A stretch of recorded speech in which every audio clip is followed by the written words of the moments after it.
कुंडमळा दुर्घटनेवरून संजय राऊत यांनी तत्कालीन बांधकाम मंत्री रवींद्र चव्हाण यांच्यावर निशाणा साधलाय। 8 कोटींचं काम केलं, पण 80,000 उल्लेख असलेल्या पत्रावर स्वाक्षरी केली असा दावा राऊतांनी केलाय।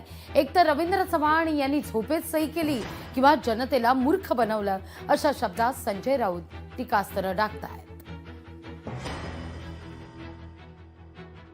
मंत्री सही करताना सुद्धा किती नॉन सिरियस असतात, झोपून असतात। अशा 8 कोटीचं काम आहे असं मी ऐकलं, पण पत्रावर सही आहे 80,000।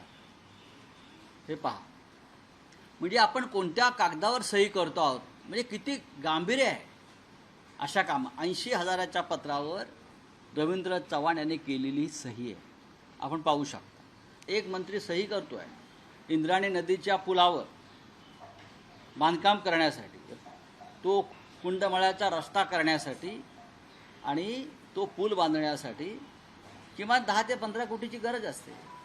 पण पीएनी पत्र टाईप केलं, कोणाला तरी खुश करायचं आहे, पत्र द्यायचं आहे, चला तुमचं काम मंजूर केलं।